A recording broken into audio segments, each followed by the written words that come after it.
Okay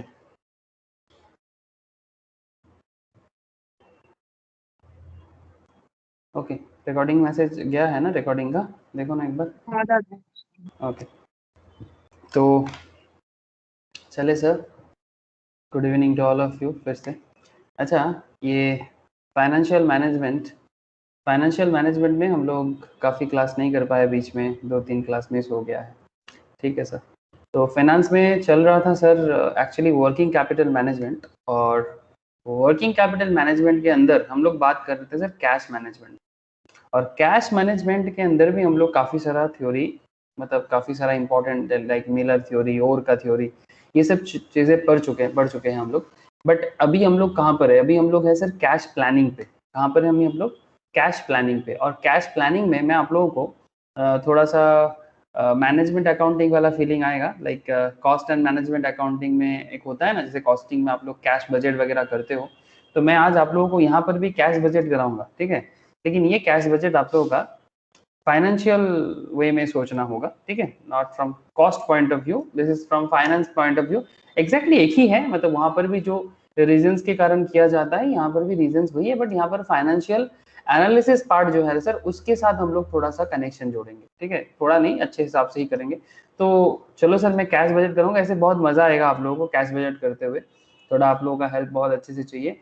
लेकिन before that एक बार मैं आप लोगों से कैश प्लानिंग जो डिस्कशन था हम लोगों का, उसके बारे में एक बार मैं फिर से आप लोगों से थोड़ा चर्चा कर लेता हूँ। ठीक है, बिकॉज कैश प्लानिंग के अंदर ही आता है कैश बजट। ठीक है सर, बिजनेस का एक इंटरेस्टिंग फैक्ट क्या है कि बिजनेस का एक सबसे इंटरेस्टिंग फैक्ट मुझे जो फीलिंग आता है कि सबसे इंटरेस्टिंग फैक्ट है कि सर अगर आप एक अच्छा बिजनेस करते हो, तो बिजनेस में आपके लिए सबसे बड़ा चैलेंज यही होता है कि आप कितना अच्छे से अपने बिजनेस का कैश को प्लान करते हो।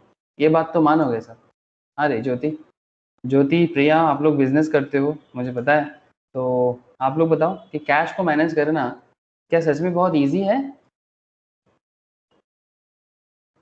अरे आप लोग इन्वेस्टमेंट भी करते हो सब कोई, है ना, स्टॉक मार्केट के साथ भी कनेक्टेड हो बहुत लोग, आई नो। कैश को मैनेज करना थोड़ा ट्रिकी नहीं लगता? हाँ सर, कि कौन सा प्रोजेक्ट सही होगा, किस पर्पस में यूज करे, कितना अच्छे से यूज करे, लेबर का पेमेंट कब करे, हाँ सर, वेजेस का पेमेंट कब करे, रॉ मटेरियल के लिए खर्चा किस तरह से करे, मशीन मतलब कहाँ से कैश का कलेक्शन होगा, कहाँ कैश का खर्चा होगा, है ना सर। तो ये एक कैश का इनफ्लो एंड आउटफ्लो, ठीक है, इसको लेके काफी ज्यादा मतलब चिंता तो ऑब्वियसली करना होता है। क्या सर, आप लोगों को क्या लगता है? कैश प्लानिंग एक बहुत ही वाइटल पॉइंट है कि नहीं है? अरे बोलो सर, बिजनेस के नजर से। हेलो। है दादा। तो cash planning involves preparations of short term cash budget. Cash planning का जो मेन पॉइंट है, ये शॉर्ट टर्म कैश बजट पे बना हुआ है। किस पे बना हुआ है sir? Short term cash budget पे, by the receipts and payment methods. By the receipts and payment methods मतलब कितना कैश का रिसीप्ट हो रहा है और कितना आप कैश का पेमेंट कर रहे हो। ठीक है, टिपिकल आइटम्स क्या होता है? Cash sales, collection from credit sales, है ना, जो आपका नगद सेल्स होता है। ये तो बेसिक बचपन वाला जर्नल एंट्रीज का पॉइंट है कि या तो बिजनेस कैश में सेल करेगा या तो बिजनेस क्रेडिट पे सेल करेगा, और जिनसे हम क्रेडिट सेल करेंगे उनसे हम कलेक्शन फ्रॉम डेटर करेंगे। तो ये जब पैसा कलेक्शन होगा, ये किस तरह से मेरे पास पहुंचेगा, कितना दिन बाद पहुंचेगा, it's a very important. Cash purchases, cash purchase another important point. आप अपना रॉ मटेरियल जो है उसके लिए परचेज जो करते हो, क्या उसको कैश में परचेज करते हो? अगर आप कैश परचेज नहीं करते तो फिर क्या आप क्रेडिट परचेज करते हो? अगर आप कैश परचेज नहीं करते तो क्या आप क्रेडिट परचेज करते हो? तो आप जब क्रेडिट परचेज करते हो तो कितना देर बाद आप पेमेंट करते हो अपने क्रेडिटर को? इंपॉर्टेंट पॉइंट है सब। ये सब कैश मैनेजमेंट का ही पार्ट है, कैश प्लानिंग का।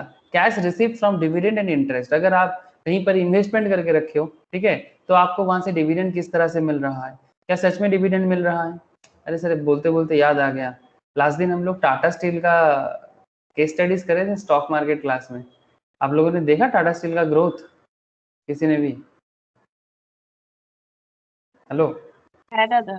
हाँ, ये तो मतलब एकदम मतलब सही टाइम पे एनालिसिस हो गया। ठीक है, मतलब संडे को एनालिसिस किए और मंडे और ट्यूसडे दोनों दिन, आज भी और कल भी। येस्टरडे भी मार्केट में ग्रोथ था, आज थोड़ा कम ग्रोथ था, कल मंडे था, थोड़ा हाई फाई ग्रोथ हुआ था टाटा स्टील में। तो बेसिकली मेरा कहने का मतलब यहाँ पर यही है, स्टॉक मार्केट याद आ गया मुझे बिकॉज डिविडेंड का बात आया ना सर, तो डिविडेंड के बाद आने से ही मेरे को याद आ गया कि अरे चलो उस दिन टाटा स्टील पे केस स्टडीज किया था और वो स्टॉक में क्या ग्रोथ देखने को मिला।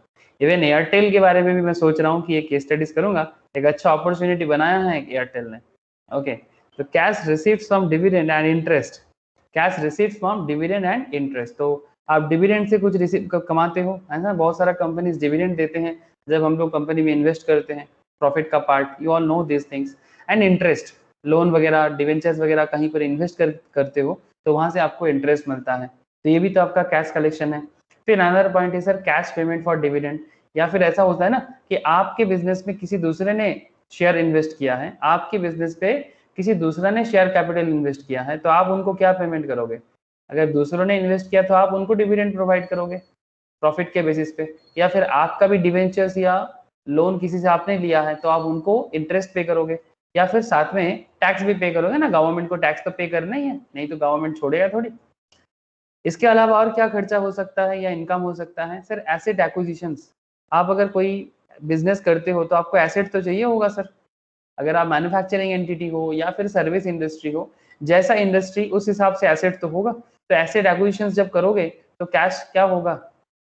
कैश चला जाएगा आपसे, या फिर डिस्पोजल, जब एसेट्स बेचोगे, कोई पुराना मशीन है उसको बेच के कुछ पैसा आ जाता है पॉकेट में, हाँ सर, डिप्रिसिएशन वगैरह लगाने के बाद लास्ट में कुछ डिस्पोज भी होता है तो कुछ पैसा आ ही जाता है, तो वो जो कैश का फिर से आना, ठीक है, तो एसेट एक्विजिशन करने के टाइम पे कैश का जाना और एसेट बेचने के टाइम पे कैश का आना, ठीक है, मतलब तुम्हारा आना और तुम्हारा जाना, ये है, तुम कौन है सर? तुम है कैश। सर मुझे तो लगता है कि इंसान सबसे ज्यादा किसको प्यार करता है, क्या लगता है, सच बताना? इंसान इंसान को ज्यादा प्यार करता है कि इंसान कैश को ज्यादा प्यार करता है? एक नॉर्मल बात पूछ रहा हूँ। आज के डेट में जिस तरह का सोसाइटी हम लोग बिल्डअप किए हैं, तो ज्यादा मुझे लगता है कि क्या है, मतलब पैसा से, मतलब क्या बोलूं सर, इंसान से ज्यादा लोगों को कैश का ज्यादा मतलब प्यार है, जो भी हो, चलो कंट्रोवर्शियल पॉइंट है। Procurement and repayment of A loan, आप लोन के लिए पैसा जुगाड़ करते हो, तो जब आपको बैंक लोन प्रोवाइड करते हैं, प्रोक्योरमेंट करते हैं, तो तब आपके पास कैश आता है ना, ये सब कैश फ्लो एनालिसिस के थ्रू से भी समझा जा सकता है। और जब आप लोन को रीपे करते हो तब भी आप क्या कर रहे हो सर? आपका कैश जा रहा है, तो तुम्हारा आना और तुम्हारा जाना, मतलब कैश का आना और कैश का जाना, तो ये प्लानिंग का पार्ट है सर, ये कैश का आना और कैश का जाना। तो यहाँ पर आप देख सकते हो कि जो आज हम लोग करेंगे भी, एक कैश बजट का फॉर्मेट भी किया था हम लोगों ने, इस पे हम लोगों को पूरा का पूरा दिखाई दे रहा है सर कि कैश बजट में क्या होता है, एक रिसिप्ट सेक्शन होता है, ये सब, there is a receipt section and there is another, ये आप लोग कॉस्टिंग में मैम की क्लास में भी किए होंगे, है ना, जो लोग कॉस्टिंग करते हो मैम के पास उनको भी पता है ये सब कि total receipt and total payments. उसके बाद आपको मिलता है net cash flow, opening cash balance and closing cash balance, कितना ओपनिंग था और क्या क्लोजिंग हो रहा है, इसका जो हिसाब है ये आज हम लोग कैलकुलेशंस करके भी देखेंगे, एक पूरा का पूरा बिजनेस का कैश बजट करके। लेकिन उससे पहले और एक स्पेशल मैटर पे बात हुआ था, और एक स्पेशल मैटर पे बात हुआ था, क्या आप लोगों को ये रिकॉल हो रहा है सर? हेलो, ये मैंने लिखाया था, समझाया नहीं था डिटेल्स में, मैं समझा भी रहा हूँ और अभी कैश बजट भी स्टार्ट करूंगा, क्या कनेक्ट हो पा रहा है? हाँ सर। है दादा। Some additional features may be present, कुछ एडिशनल फीचर्स भी यहाँ पर इंपॉर्टेंट है, very good sir. Target cash balance, target cash balance, we have to borrow or invest to meet the target. क्या होता है ना, बिजनेस करने के टाइम पे कुछ टारगेट तो जरूर होता है सर, और टारगेट के हिसाब से बिजनेस में कैश मेंटेन करना भी एक बहुत बड़ा चैलेंज है। तो टारगेट को फुलफिल करने के लिए या तो आप बोरो कर लो, बोरो मतलब लोन कर लो, ठीक है, या तो आप किसी दूसरे से बोरो कर लो, या फिर कहीं पर इन्वेस्ट करके सही टाइम पे पैसा का जो जरूरत है उसको, पैसा का जो जरूरत है उसको मिटा लो। आप दोनों में से कुछ भी कर सकते हो ना, या तो आप बोरो कर लो, जरूरत में लोन ले लो, अगर आपको लोन मिलता है तो ये भी आपके पास एक क्राइटेरिया है, या फिर जैसे मान लो एक सिंपल सा बात करते हैं, बहुत लोग, हम लोग क्या करते हैं सर, जो भी इनकम करते हैं उसको कुछ कंज्यूम करते हैं और कुछ बैंक वगैरह में रख लेते हैं, है ना, लेकिन सर बैंक का एक प्रॉब्लम यही है कि बैंक वगैरह में उसका एक ही प्रॉब्लम है, प्रॉब्लम यही है कि बैंक में तो इन्फ्लेशन भी बीट नहीं होता है ना सर, ये तो आप लोग मानते हो ना, बैंक में जो पैसा हम लोग रखते हैं, एफडी वगैरह करते हैं, ठीक है, उस पे जो इन्फ्लेशन रेट है मार्केट का, उसको बीट करना भी मुश्किल हो जाता है। ये एक बैंक का जो एफडी वगैरह है, सेविंग्स तो छोड़ो, उसमें कुछ ही नहीं आता, वो तो बस हमें उल्टा सेविंग्स में बैंक हमें फैसिलिटीज देते हैं, कार्ड वगैरह देते हैं, हम लोग उसको यूज कर पाते हैं, दैट्स अ डिफरेंट इशू। तो ये एफडी वगैरह करके आप कुछ एक्स्ट्रा अर्निंग नहीं कर सकते, तो इसके लिए ही हम लोग स्टॉक मार्केट वगैरह समझते हैं, सोचते हैं, है ना। तो ये स्टॉक मार्केट इन्वेस्ट करके सपोज मानो कि आपको 3 years later क्या करना है सर, इसको हम लोग बोलते हैं पर्सनल फाइनेंस भी बोल सकते हो, ठीक है, कि how to manage your personal finance. तो इसके बारे में मैं बस इतना कहना चाहूंगा कि सपोज आपके पास मंथली एक्स्ट्रा 2000 रुपीज करके होता है, 2000 पर मंथ करके आपके पास कुछ फंड या बैलेंस आपके पास बचता है। चलो 2000 क्या, और थोड़ा ज्यादा कर लो, 10,000 कर लो। तो अगर 10,000 पर मंथ अगर आपके पास एक्स्ट्रा सरप्लस रहता है, ये सरप्लस फंड को जिसका जैसा है, ठीक, इनकम टू इनकम वैरी करता है, ठीक है, इनकम टू इनकम वैरी करता है। तो कोई 2000 बचाते हैं, कोई 10,000 बचाता है, जो भी सरप्लस मनी किसी के पास भी होता है, उसको ऐसे जगह में आप इन्वेस्ट करो जहां से आपका पैसा क्या होगा, जहां से आपका पैसा थोड़ा ज्यादा बन जाएगा। जैसे एक सिंपल बात करता हूँ, जैसे मैंने आप लोगों के साथ टाटा स्टील के बारे में लास्ट क्लास में, मोस्ट प्रोबेबली संडे वाला क्लास में, फंडामेंटल का क्लास था, डिस्कस किया। तो टाटा स्टील का शेयर के बारे में इससे पहले डीमार्ट के बारे में डिस्कस किया था, याद है किसी को? अरे डीमार्ट का जो डिस्कशन हुआ था, मोस्ट प्रोबेबली 1.5 मंथ होगा। रोशनी, ज्योति, याद होगा आप लोगों को? है दादा। Okay sir. तो ये देखो टाटा स्टील, ये परसों का डिस्कशन था, संडे का। अगर आप जस्ट देखते हो कि ये स्टॉक लास्ट 2 दिन में, ये 30 अगस्त, आज 31 अगस्त, 29 अगस्त को डिस्कस चल रहा था, 1385 दाम था। आज दाम हो गया सर 1385 से 1447। सर ये और आगे बढ़ेगा? हाँ सर, ये और आगे बढ़ेगा, ये तो इसमें तो कोई दोहरा नहीं है। अभी लंबा रान मरेगा, बिकॉज स्टील इंडस्ट्री में एक अलग ही ग्रोथ आया है सर, ठीक है, स्टील इंडस्ट्री में एक अलग ही ग्रोथ आया है, जो मैंने डिस्कशन किया था क्लास में। सर यहाँ पर आप कहना क्या चाहते हो? सर कहने का मतलब बहुत सिंपल है, आपको स्टील समझ में नहीं आता होगा, बट स्टील के बिजनेस में ग्रोथ है। तो मेरा कहने का मतलब है कि सपोज आपके पास कुछ पैसा था, ठीक है, एक्स्ट्रा पैसा था, मंथली 10,000 करके आपके पास एक्स्ट्रा पड़ रहा था, या 2,000 करके पड़ रहा था। तो जितना शेयर आपका होता है, सपोज से फॉर एग्जांपल आपने ऐसा 5 महीना 10,000 करके सेविंग किया, तो यू हैव 50,000। अब 50,000 जो पैसा आपके पास बचा हुआ है, उस पैसे को मार्केट में डालो। अगर 50,000 आप मार्केट में डालोगे, अगर मैं 2 दिन पहले जब मैंने इसके बारे में डिस्कस किया था 1385 में, तो 50,000 रुपीज में आप कितना शेयर परचेज कर लेते? कोई मुझे बता सकता है sir? If you have 50,000 in your hand and 1385 करके एक शेयर का प्राइस है, तो आप कितना शेयर खरीद लोगे? 36 शेयर आप खरीद सकते हो। 36 शेयर्स में लास्ट 2 दिन में, लास्ट 2 डेज में इसका जो ग्रोथ हुआ है ऑलमोस्ट 50 रुपीज, 50 क्या 60 के आसपास। लास्ट 2 डेज में जो ग्रोथ का बात कर रहा हूँ, ऑलमोस्ट 50। अगर 36 करके 2 दिन में 36 शेयर्स में 50 करके कितना हो जाता है सर? सर ऑलमोस्ट 1805 टका, ठीक है, ये 2 दिन का ग्रोथ है, ठीक है। अब ये शेयर और आगे जाएगा, सपोज से फॉर एग्जांपल, ये तो मैं 2 दिन का ग्रोथ बताया आपको, ठीक है। तो अगर आप ऐसा सटीक इन्वेस्टमेंट डिसीजन चूज करते हो, तो आप अपना जो भी टारगेट है, फाइनेंशियल जो टारगेट है, उसको अचीव कर सकते हो, है ना। Ultimately you need cash for any purpose. जैसे मैंने डीमार्ट के बारे में जब आप लोगों के साथ स्टॉक मार्केट में डिस्कस किया था, मैं बस एग्जाम्पल के तौर पे इसको इसलिए याद दिला रहा हूँ, बस आपको इसलिए याद दिलाने के लिए कि लास्ट 1 महीने में ये एक बहुत अच्छा डिस्कशन था डीमार्ट। लास्ट 1 मंथ इससे भी ज्यादा थोड़ा सा, मतलब मैं डिस्कस किया था, मेरे हिसाब से उस टाइम पे स्टॉक प्राइस चल रहा था 27 to 2800, दैट मीन्स जून के आसपास, ठीक है, जून जुलाई अगस्त, 3 मंथ्स बैक, जून जुलाई अगस्त, 3 मंथ्स हो गया सर, ऑलमोस्ट 2.5 होगा, ठीक है। तो 2800 स्टॉक का प्राइस चल रहा था, अभी चल रहा है sir 3900।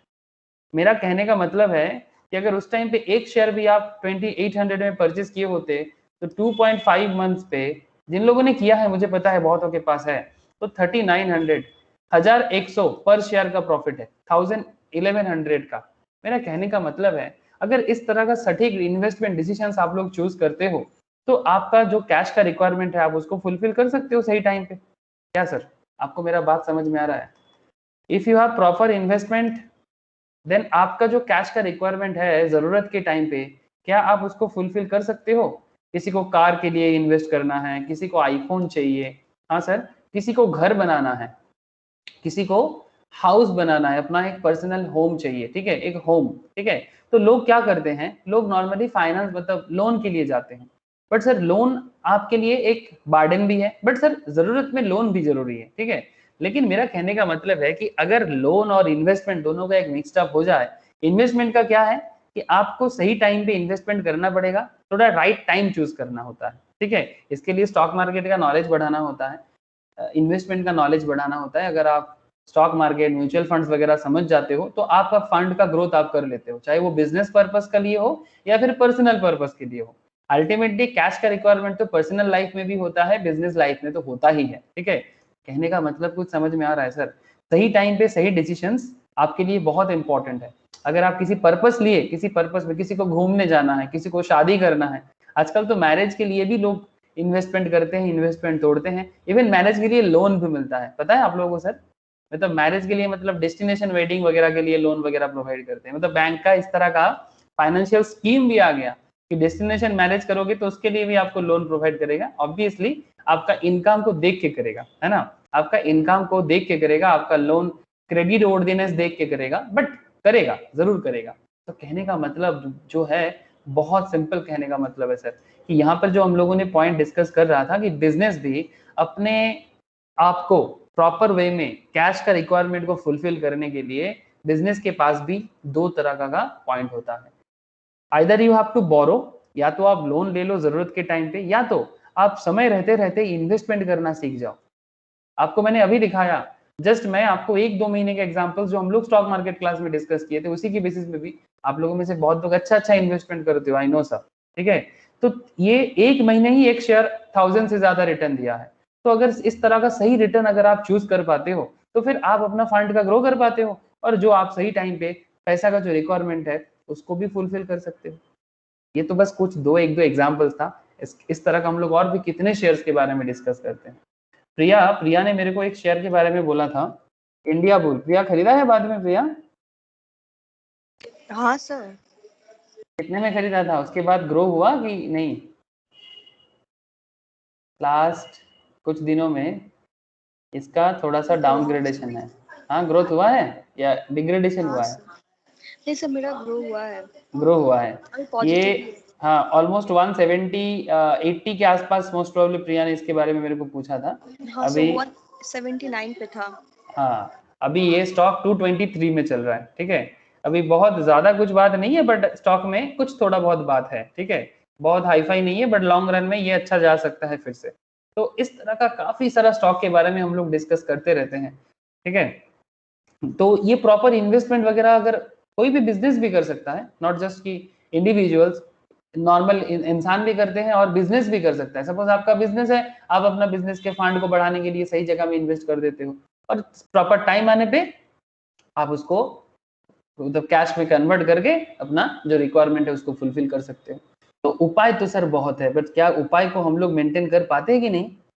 This is the big the sum often requires comment on the cash budget. अब देखो, एक इंटरेस्टिंग पॉइंट है कि जो क्वेश्चन हमें मिलता है ना एग्जामिनेशन पर्पस में, वहां पर हमें कमेंट करने के लिए भी कहा जाता है कैश बजट पे। It should be made in the following line. तो जब भी हम कमेंट करते हैं तो हमारे कुछ पॉइंट्स को याद रखना चाहिए होता है। Point out the periods in which we have cash surplus. किस पॉइंट पे बिजनेस के पास कैश का सरप्लस होता है वो देखो, और किस पॉइंट पे बिजनेस के पास कैश का डेफिसिट होता है वो देखो, ठीक है। ये एनालिसिस का बात चल रहा है। ये एज ए फाइनेंस मैनेजर किसी बिजनेस को एनालाइज करने के लिए कैश पर्पस में आपके लिए वाइटल पॉइंट है कि क्या बिजनेस पे किस पॉइंट पे कैश का सरप्लस चलता है। हर बिजनेस का ना एक टाइमिंग होता है हमेशा।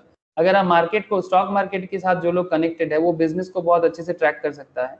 हर बिजनेस का ना एक अपना अपना टाइम होता है। ऐसे गाना है, अपना टाइम आएगा, तो ऐसे हर चीज का होता है। जैसे जब वेदर चेंजिंग का टाइम होता है तो डॉक्टर का बोलबाला होता है कि नहीं होता? सिंपल बात करता हूँ, ठीक है, कि जब वेदर चेंजिंग का टाइम होता है, सबको सर्दी जुकाम लगा रहता है, तो we all need to visit doctor.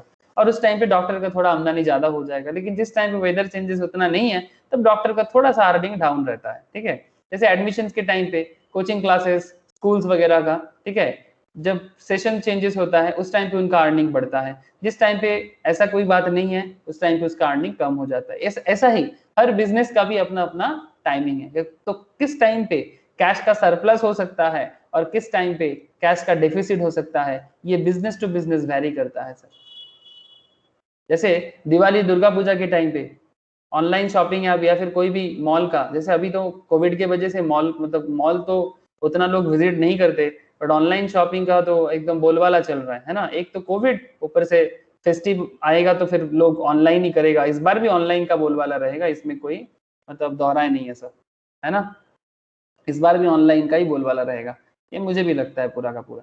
तो point is very simple sir, कि आप बिजनेस को पहचानो और देखो कि बिजनेस का कैश का सरप्लस किस पॉइंट पे होता है और बिजनेस को कैश का डेफिसिट किस पॉइंट पे होता है। बिजनेस टू बिजनेस वेरी करता है, but this is a very vital point from business perspective. I hope कि आप लोग एनालिसिस समझ पा रहे हो सर। जितना प्रैक्टिकली और जितना कनेक्टेड वे में समझ पाओगे उतना आपको अच्छा रहेगा sir. Point out reasons for cash deficit. As a finance manager आपको पता करना है कि बिजनेस को कैश डेफिसिट क्यों हो रहा है। किसी भी बिजनेस के लिए कैश का डेफिसिट रहना अच्छी बात तो है नहीं, बट कुछ चीज नॉर्मल होता है और कुछ चीज एबनॉर्मल होता है।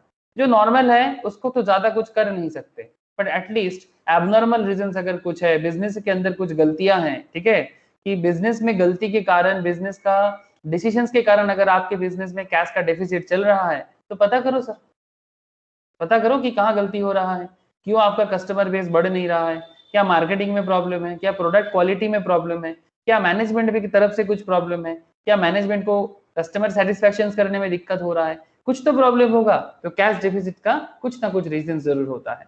It is usually planned acquisition, ये भी एक रीजन होता है। बड़े बिजनेस के केस में ये एक प्रॉब्लम देखा जाता है कि एक बड़ा बिजनेस अचानक से कोई प्लान्ट एक्विजिशन करता है, तो जब भी वो बड़ा प्लांट वगैरह या बड़ा मशीन्स में खर्चा कर लेता है ना, तो उसके पास कैश का डेफिसिट पड़ता है। ये एक बहुत बड़ा जनरल रीजन है फॉर मैन्युफैक्चरिंग एंटिटी वगैरह के लिए, ठीक है।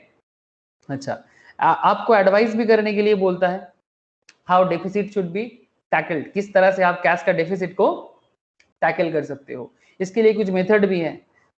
फार्म में अवॉइड ओवरड्राफ्ट फैसिलिटीज, मतलब आपको लोन को बचाना चाहिए, मतलब लोन से थोड़ा दूर रहना चाहिए। Overdraft is a short term loan, business को शॉर्ट टर्म लोन से दूर रहना चाहिए, बिकॉज शॉर्ट टर्म लोन का इंटरेस्ट हाई होता है compare to long term loan, ठीक है। इसलिए बिजनेस को कैश डेफिसिट से बचने के लिए ओवरड्राफ्ट फैसिलिटीज से बचना चाहिए। ऐसे देखो सर, बैंक वगैरह इस तरह का बिजनेस करने के लिए हमेशा रेडी होता है, बट आप एज ए बिजनेसमैन हर बात बात में लोन के लिए ना जाओ सर। लोन दे रहा है बोल के लोन ले लोगे, क्या लोन का कॉस्ट नहीं है सर, लोन का फाइनेंशियल लेवरेज नहीं है क्या, हमेशा होता है सर। आप किसी भी बिजनेस का चेक करो, आपको मतलब लोन का बार्डन बहुत ज्यादा दिखता होगा, बट हाँ जरूर डिपेंड करता है कि business to business, situation to situation. But if you want to tackle the cash deficit, then आपको ओवरड्राफ्ट फैसिलिटीज के बारे में जरूर कुछ सोचना चाहिए। अब देखो एक बिजनेस की नजर से कुछ बात करते हैं, चलो सर। चलो सर, टिकट टैब विजिट करते हैं या मनी कंट्रोल में भी देख सकते हैं, बट टिकट टैब आजकल थोड़ा अच्छा दिखता है। तो अगर मैं टिकट टैब में जाऊँ और आपको मैं किसके बारे में बात करूँ, एक रिसेंट बिजनेस के बारे में बात करता हूँ, अदानी पोर्ट के बारे में। अदानी पोर्ट, इसका एक चीज हम लोग क्लास में काफी डिस्कस किए हैं, तो मुझे अभी याद है, तो इसलिए इसी को याद कर रहा हूँ। इसका लोन का जो एरिया है थोड़ा चिंता का विषय है, या फिर आप एयरटेल को ले सकते हो। इसका स्टॉक प्राइस में मूवमेंट है, चलो अदानी के लेके बहुत बात की मैंने, एयरटेल इसको लेके आजकल मैं बड़ा सोच रहा हूँ। कल भी मैंने स्टेटस लगाया, अगर किसी ने स्टेटस ख्याल किया, ग्रुप में डालना मैं भूल गया, बट स्टेटस में मैंने दिया एयरटेल के बारे में सोचने का टाइम आया है सर। एयरटेल में आप इन्वेस्ट करने के बारे में सोच सकते हो, बिकॉज एयरटेल में एक अच्छा फ्यूचर है, बिकॉज वोडाफोन आइडिया में कुछ चक्कर चल रहा है। अब इसका फाइनेंशियल देखते हैं सर एयरटेल का। अगर आप एयरटेल का फाइनेंशियल्स देखते हो, तो अगर आप इसका रिसेंट ट्रेंड में इसका प्रॉफिट बुक देखोगे तो लॉस में है करेंट बिजनेस। क्या नेट इनकम देख पा रहे हो सर, 15,000 करोड़ का लॉस है एयरटेल का। इसका 32,000 करोड़ का लॉस था लास्ट ईयर, उससे पहले 409 करोड़ का प्रॉफिट था, उससे पहले 1099 करोड़ का प्रॉफिट था। सर 15,000 करोड़ का लॉस है, फिर भी आप बोल रहे हो कि एयरटेल का स्टॉक लेने के लिए। यस सर, ठीक है, इसका स्टॉक में ग्रोथ आएगा, बिकॉज वोडाफोन आइडिया मार्केट में कुछ प्रॉब्लम में आ गया बहुत ज्यादा, ठीक है। और मार्केट में सिर्फ दो ही कंपनी बचने के लिए अभी है मार्केट में, ऐसा एनालिसिस है मार्केट में, मतलब एयरटेल एंड जियो यही रह जाएगा, डुओपॉली हो जाएगा मार्केट। सर कहना क्या चाहते हो, चलो सर शॉर्ट टर्म लोन पे बात करते हैं। अगर आप देखोगे कि ये एयरटेल अपने आप को मैनेज करने के लिए इसका शॉर्ट टर्म लाइबिलिटीज देखते हैं सर। सर आप लोग समझ पाते हो ना, फाइनेंशियल मैनेजमेंट के साथ स्टॉक मार्केट कितना कनेक्टेड है। जो लोग फाइनेंस की पढ़ते हो और स्टॉक मार्केट भी करते हो वो लोग बहुत अच्छे से समझ सकते हो सर। और अकाउंटेंसी तो है ही, सारा का सारा अकाउंट से ही बना हुआ है। Look here sir, current liability क्या दिखाई दे रहा है सर? करेंट लायबिलिटी, हेलो, क्या आप लोगों को दिखाई दे रहा है? रोशनी, ज्योति, मौसमी, बोलो सर, दिख रहा है आप लोगों को? देखो सर, इसका लोन बुक देखो सर, करेंट लायबिलिटी देखो इसका। फाइनेंशियल ईयर 18 में उसका प्रॉफिट था 1000 करोड़ का, उस टाइम पे इसका 78,000 करोड़ का करंट लायबिलिटी था। अभी उसका लॉस है 15,000 करोड़ का, उसका करंट लायबिलिटी देखो 1,11,635 करोड़ का, 1,11,635 करोड़ इसका करंट लायबिलिटी है। लेकिन सर इससे पहले वाला साल में इसका लॉस और ज्यादा था, 32,000 करोड़ का लॉस था। अभी बिजनेस में उस टाइम पे 1,31,487 करोड़ का करंट लायबिलिटी था। Can you imagine sir? आप कनेक्ट कर पा रहे हो ना? जब जब आपके पास शॉर्ट टर्म लोन ज्यादा है तब तब आपके पास कैश का क्रंच ज्यादा है, आप जो भी कमाते हो इंटरेस्ट में गवा देते हो, है ना? लॉन्ग टर्म भी है बट लॉन्ग टर्म फिर भी टैकल किया जा सकता है, ठीक है, लॉन्ग टर्म को आप टैकल कर सकते हो, ठीक है, बट शॉर्ट टर्म को टैकल करना, शॉर्ट टर्म हमेशा बड़ा रिस्की होता है। अब देखो इसमें देखो क्या फ्लक्चुएट आया है, और इसमें देखो नॉन करेंट पे देखो, लॉन्ग टर्म है, नॉन करेंट लायबिलिटी कहाँ चला गया? नॉन करेंट, अच्छा ये एसेट है, एसेट क्लास को छोड़ देते हैं। ऐसे बिजनेस में asset class is not bad sir, इसका एसेट सिचुएशन अच्छा है कंपेरेटिवली, इसलिए बहुत ज्यादा चिंता नहीं करने की भाई एयरटेल बंद हो जाएगा, ऐसा सिचुएशन नहीं आएगा। बट हाँ, बिजनेस में प्रॉफिट फिर से बुक हो रहा है, यही एयरटेल का ग्रोथ का एक बहुत बड़ा रीजन बन रहा है। 100% बाइंग का डिसीजन है एयरटेल के बारे में, मेरा भी मानना है सर। अगर आप लॉन्ग टर्म लायबिलिटी देखते हो, देखो सर 92,000, 96,000, 1,25,000, 1,51,000, इसका शॉर्ट टर्म लॉन्ग टर्म दोनों ज्यादा जा रहा है, ठीक है। तो ऐसे सिचुएशंस में बिजनेस को कैश का क्रंच होगा कि कैश का सरप्लस होगा, क्या लग रहा है? बोलो सर, बिजनेस का जब लायबिलिटी बढ़ जाता है तो क्या उसका कैश क्रंच ज्यादा रहेगा कि कैश क्रंच कम रहेगा, मतलब कैश डिफिसिट्स? क्या आप लोग पॉइंट समझ पा रहे हो? सर आप लोगों का हाँ ना बहुत वाइटल है मेरे लिए, बताओ सर। मौसमी বুঝতে পারছিস तो?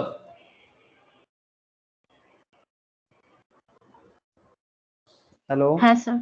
ओके सर, ठीक है। फार्म में अवेल ओवरड्राफ्ट फैसिलिटीज, ठीक है, फार्म में avail overdraft facilities, advise how the deficit should be tackled. अब यहाँ पर एक पॉइंट है, यहाँ पर एक पॉइंट आप बात को समझो कि जब बिजनेस में डेफिसिट होता है तो वो क्या करेगा, उसको ओवरड्राफ्ट लेना पड़ेगा। मतलब सॉरी, मैं आप बात को आपको फिर से समझाता हूँ कि जब फार्म को डेफिसिट होगा तो फार्म को ओवरड्राफ्ट फैसिलिटीज लेना पड़ता है, बिकॉज उपाय नहीं है, बिकॉज बिजनेस में कैश का क्रांच रहता है तो आपका शॉर्ट टर्म लोन बढ़ जाता है। Firm may pay for the plant in installment, आप जो प्लांट मशीनरीज परचेज करते हो उसको आप पूरा कैश से परचेज मत करो, थोड़ा इंस्टॉलमेंट में परचेज किया करो। And take the assets plant in lease, ये सब बिजनेस अपने एनुअल रिपोर्ट में भी बताता रहता है कि वो अपने कैश को किस तरह से मैनेज करने वाले हैं। कुछ जनरल एडवाइस भी आपको एज ए फाइनेंस मैनेजर समझना चाहिए। Cash is an idle asset, ये एक आइडल एसेट है, मतलब इसको जब तक यूज नहीं करोगे इसका कोई काम नहीं है। विथ ह्यूज अपॉर्चुनिटी कॉस्ट, इसका अपॉर्चुनिटी कॉस्ट बहुत हाई होता है। सो फार्म शुड, एक फार्म को क्या करना चाहिए, एक बिजनेस को क्या करना चाहिए, should accelerate collection from debtor, business को डेटर से कलेक्शन जल्दी करना चाहिए और सप्लायर और क्रेडिटर को पेमेंट में स्लो डाउन करना चाहिए, तभी जाके आपका कैश प्लानिंग बढ़िया रहेगा। बट सर जब आपका बिजनेस में ग्रोथ अच्छा रहेगा, आप अपने बिजनेस पे लीडर बनोगे, तब इसको आप बेहतर कर सकते हो। पर सर हर एक बिजनेस अपने आप को डे बाय डे लीडर ही बनाना चाहता है हर फील्ड में, ठीक है। जो अपने फील्ड में लीडर बन जाता है ना, उसका कैश का मैनेजमेंट टॉप क्लास हो जाता है, कैश प्लानिंग करना भी बढ़िया बन जाता है सर। तो इस बात का हमें खास ध्यान रखना चाहिए, ठीक है, स्पेशल ख्याल रखना चाहिए कि आप किस तरह से कैश को मैनेज या प्लानिंग कर पाते हो। तो चलो सर कैश बजट के ऊपर एक क्वेश्चन सॉल्व करते हैं, तो आप लोगों के लिए बहुत बढ़िया रहेगा। क्वेश्चन नंबर 8 है जो गुड लक लिमिटेड का क्वेश्चन है। क्या आप लोगों को क्वेश्चन दिखाई दे रहा है? Just tell me sir. Okay sir, ये गुड लक लिमिटेड का ये जो क्वेश्चंस आपके स्क्रीन में दिखाई दे रहा है, इस क्वेश्चंस को हम लोग अभी सॉल्व करने का कोशिश करेंगे सर। ओके, बेसिकली सॉल्व करेंगे। तो इसको सॉल्व करेंगे। ये कैश बजट है, एक बिजनेस का कैश बजट है। तो इस कैश बजट के थ्रू से हम समझने का कोशिश भी करेंगे और एनालाइज भी करेंगे कि कैश बजट के थ्रू से बिजनेस को कैसे मैनेज किया जाता है। ठीक है, following information is given for Good luck Limited. क्या क्या इन्फॉर्मेशन है, चलो सर इसके बारे में। The company manufactures a product which sells for ₹50 and variable cost of each unit is as follows. इसका मटेरियल के बारे में कहा गया है 26 करके, लेबर या वेजेस ₹8 करके, variable overheads ₹2, okay. Fixed overhead excluding depreciation, fixed overhead excluding depreciation, fixed overhead में डेप्रिसिएशन को थोड़ा एक्सक्लूड करने के लिए बोला है। और बजटेड एट 5500, बजट है मतलब मान लिया जा रहा है कि ऐसा होगा। ठीक है, budgeted at 5500 per month, payable on the 23rd of each month, हर मंथ का 23rd डेट को दिया जाता है। ठीक है, फिक्स्ड ओवरहेड्स। कुछ एडिशनल इंफॉर्मेशन आपके सामने अवेलेबल है, थोड़ा नजर डालो समझ में आ जाएगा। एडिशनल इंफॉर्मेशन पे sales for the last 2 months of this year, sales for the last 2 months of this year, नवंबर में 1000 का सेल्स, दिसंबर में 1200 का sales. Budgeted sales for the next year क्या हो सकता है? बजटेड सेल्स जनवरी में 1400, फरवरी में 1600, मार्च में 1800, अप्रैल में 2000, मई में 2200, जून में 2600। ये बजटेड सेल्स कंपनी एज्यूम कर रहा है, बजट बना रहे हैं। Production quantities for the last 2 months of this year. ठीक है, लास्ट 2 मंथ्स में नवंबर में प्रोडक्शन 1200 होता है, दिसंबर में 1400, और budgeted production units for next year क्या होना चाहिए? 1600, 2000, फरवरी, जनवरी, मार्च, अप्रैल, मई एंड जून। ये डेटा आपके सामने अवेलेबल है। और क्या बोला क्वेश्चंस में? सर क्वेश्चन बोला कि wages are paid in the month when output is produced. Wages तब दिया जाता है जब आउटपुट प्रोड्यूस किया जाता है, जिस मंथ पे। Sir variable overhead is paid 50%, variable overhead के बारे में कहा है, is paid 50% in the month when the cost is incurred and 50% in the following month. जिस टाइम पे कॉस्ट होता है, खर्चा होता है, उस टाइम पे आप ओवरहेड पे करते हो 50% और बाकी 50% पेमेंट करते हो नेक्स्ट मंथ पे, फॉलोइंग मंथ पे। सर सप्लायर्स के बारे में कहा है, suppliers of materials are paid 2 months after the material is used in production. Okay sir, customers are expected to pay at the end of second month of the following cell, end of second month of following cell। ध्यान रखिएगा, ये सब language बहुत काम आने वाला है। A new machine is scheduled for January costing ₹34,000, this is to be paid for in February। An old machine is to be sold for cash in January for 1200। very good sir। company expect कर रहे हैं to have a cash balance of 35,500 on 1st January। ये company का expectation है कि इतना cash company के पास रहना चाहिए। आपको क्या कह रहा है सर? आपको बोला जा रहा है prepare a month by month cash budget. आप प्रिपेयर करो month by month cash budget for the first 6 months of next year, for the first 6 months of next year. ठीक है, नेक्स्ट ईयर का पहला 6 महीने का कैश बजट निकालो, ये आपका पहला काम है। और दूसरा एक क्वेश्चन भी आपको दिया है, डिस्कस करके बताओ, discuss the action management might take. आप कौन हो सर? आप एक कंपनी का फाइनेंशियल एडवाइजर हो, फाइनेंशियल मैनेजर हो सर। तो आप मैनेजमेंट को बताओ कि मैनेजमेंट क्या करना चाहिए कैश बजट को देखते, in the light of the cash budget you have prepared. जो कैश बजट आप प्रिपेयर कर रहे हो उसके बेसिस में मैनेजमेंट को गाइड करना भी आपका एक बहुत बड़ा रोल प्ले होता है। बोलो सर, अगर क्वेश्चन समझ में आया तभी जाके हम लोग आगे का बात बढ़ा सकते हैं। क्या आप लोगों को क्वेश्चन समझ में आया है सर? बोलो sir. Priya, Jyoti, Roshni, I want to ask everybody. Okay sir, very good. अगर क्वेश्चन समझ गए हैं तो बहुत अच्छा हुआ है सर। अभी आपको क्वेश्चंस को सॉल्व भी करना होगा। ठीक है, ऐसे तो नॉर्मल कैश बजट है, बट आप लोग मेरे साथ साथ चलो, अच्छा रहेगा।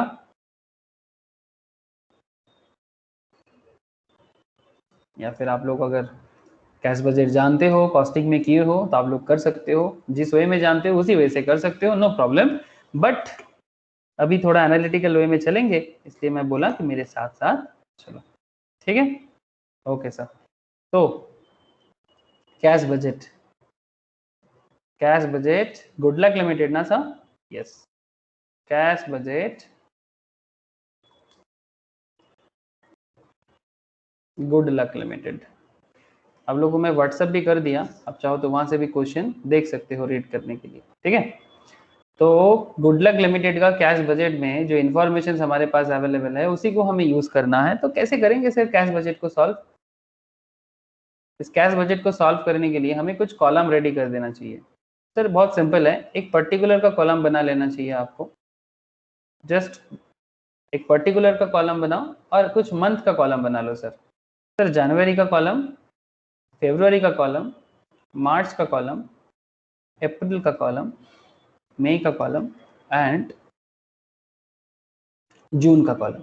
ओके, क्योंकि आपके क्वेश्चंस में पूछा है सर कि prepare a month by month cash budget for the first 6 months of next year, ठीक है।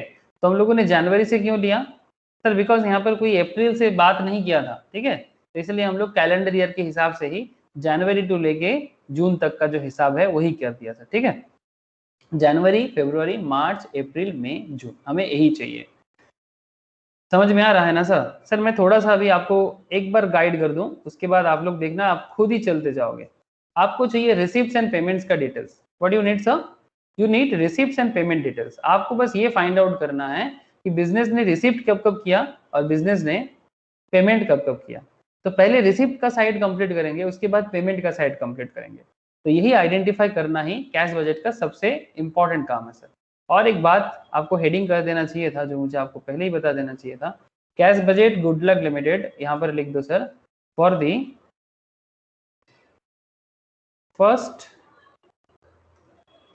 6 मंथ। ओके, देखो सर आप हमेशा बजट बनाते हो मतलब नेक्स्ट ईयर का बजट अब बना दोगे, ठीक है, यही तो कॉन्सेप्ट होता है। तो जब बात रिसिप्ट का आ जाए तो आपके लिए सबसे वाइटल इंफॉर्मेशन क्या है?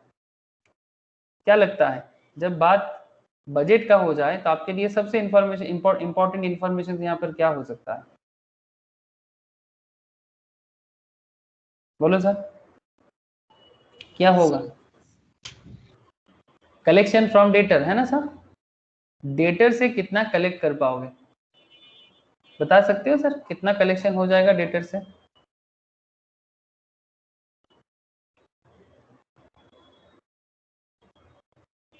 $50,000 जनवरी।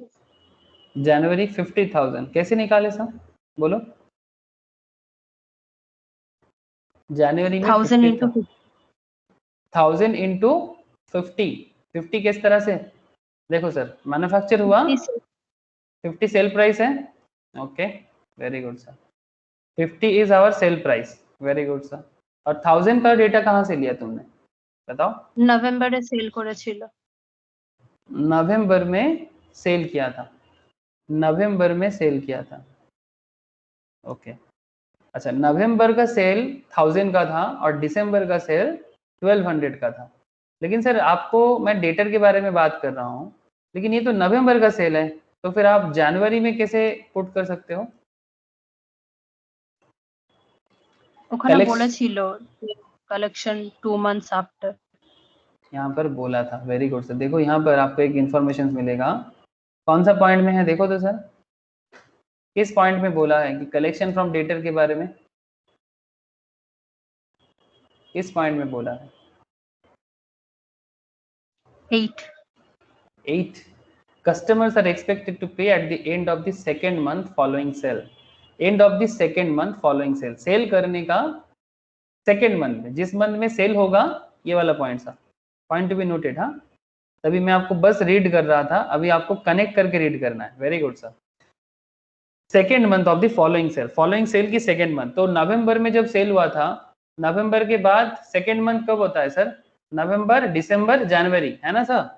अब तो मानोगे, नवंबर में आपने अगर 1000 यूनिट सेल किया, 1000 का सेल किया आपने और 50 पर यूनिट का सेल प्राइस है, तो फिर जनवरी में कलेक्शन कितना हो जाएगा? 50,000। बोलो सर, ये वाला पॉइंट सबको समझ में आया कि नहीं आया? जनवरी में 50,000, क्या ये बात समझ में आया सबको? सिमिलरली दिसंबर में जो आपने सेल किया, ये भी 1200 इंटू 50 पर यूनिट, तो 1200 इंटू 50 जिसका आपको मिलेगा 60,000 इन फेब्रुवरी। ओके, अच्छा, सिमिलरली आपको ऐसे आगे बढ़ता जाएंगे, जनवरी में जो सेल हुआ ये कब मिलेगा? मार्च को। तो 1400 का जो सेल था 1400 इंटू 50 मार्च को मिलेगा, ठीक है।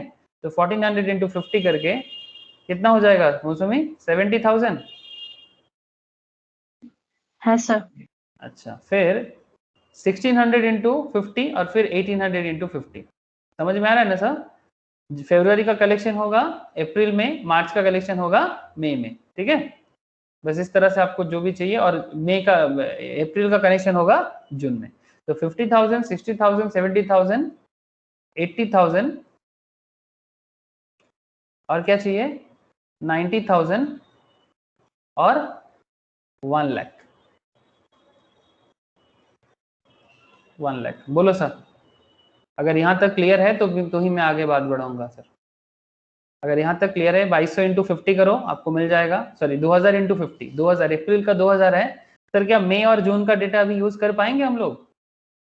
ये मई और जून का जो डेटा है क्या इसको यूज कर पाएंगे अभी? ना, बिकॉज हमारा जो 6 मंथ्स है वो तो कवर हो गया। हमारा जो 6 मंथ्स है वो कवर हो गया, ठीक है। इसलिए ये मई जून का डेटा अभी काम नहीं आएगा, नेक्स्ट बजट में काम आएगा, ठीक है। जब जब नेक्स्ट 6 मंथ्स का कलेक्शन करेंगे तब काम आएगा। अभी कुछ नहीं करना है इसको। अभी हमारा ये अप्रैल तक का डेटा इसके लिए एप्लीकेबल हो गया, ठीक है। अप्रैल का जो अमाउंट है सेल का वो हमें मिल जाएगा जून तक। Very good sir. तो ये जो डेटा आपको मिल गया इसको क्या बोलोगे? This is called collection from debtor, यही ना? Collection from customer. Thank you sir. Collection from customer निकल गया सर। और क्या रिसिप्ट आपको दिख रहा है क्वेश्चन में? और क्या रिसिप्ट है? रिसिप्ट में और कुछ दिखाई दे रहा है? देखो तो सर। मशीन, हाँ सर बोलो। Sale of machine, sale of machine, which point sir? Sale of machine किस पॉइंट में? पॉइंट नंबर 10 ना? पॉइंट नंबर 10, देखो 10 है ये। Old machine is to be sold for cash in January for 1200। एक old machine cell हो रहा है सर जनवरी में 1200 में, ठीक है। तो जनवरी में सेल हो रहा है, जनवरी में ही पैसा मिल जा रहा है और कुछ बोला नहीं है। तो फिर sale of old machine, sale of old machine जिसके लिए आपको जनवरी में ही 1200 मिल जा रहा है। बस, और कुछ दिखाई दे रहा है? देखो तो सर एनी पॉइंट जिस पॉइंट में आपको रिसिप्ट के बारे में कुछ खबर लग रहा है? मुझे तो और कुछ दिखाई नहीं दे रहा है। अगर आप लोगों के पास क्वेश्चंस है, अगर आप लोगों को दिख रहा है तो आप लोग मुझे बताइएगा बाद में, ठीक है। मेरे को तो और कुछ नहीं दिखा। तो अल्टीमेटली जो रिसिप्ट्स आपका हो सकता है वो आपको पता चल गया, ठीक है। जनवरी का रिसिप्ट्स, फरवरी का रिसिप्ट्स, मार्च का रिसिप्ट, अप्रैल का रिसिप्ट, मई का रिसिप्ट एंड जून का रिसिप्ट, ठीक है सर। तो कितना कितना हो जाएगा बस मुझे फटाफट बता दोगे क्या? ये 51,200, अरे है बोलो। दादा। दिस वन 60,000, दिस वन 70,000 जो था वही है। ये 80,000, okay. This one 90,000 and this one 1 lakh. बस इतनी सी बात है, और क्या है। लेकिन सर ये तो रिसिप्ट का बात हुआ, पेमेंट के बारे में तो सर कुछ बात नहीं किया आपने। Yes sir. अब रिसिप्ट के बाद ही तो आता है ना पेमेंट के बारे में बात, ठीक है। तो चलो सर पेमेंट करते हैं, पेमेंट्स, ठीक है। अब जब बात आया पेमेंट्स का तो आपको क्या ढूंढना है सर? आपको बस ये ढूंढना है कि कहाँ कहाँ क्या पेमेंट मतलब ये बिजनेस कर रहा है। तो चलो सर पेमेंट के बारे में आपको क्या जानकारी मिलता है देखते हैं। बोलो सर क्या पेमेंट का जानकारी मिला आपको? Payment to supplier, payment of wages, payment of variable overhead, payment of fixed overhead, और क्या मिला? पेमेंट ऑफ सप्लायर का डेटा कहाँ मिलेगा बोलो? पेमेंट ऑफ सप्लायर क्या हिसाब होगा?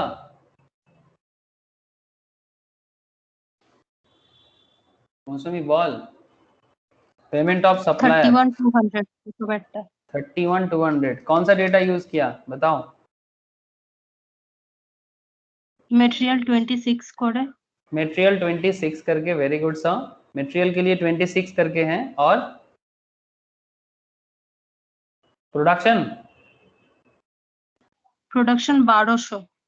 प्रोडक्शन 1200।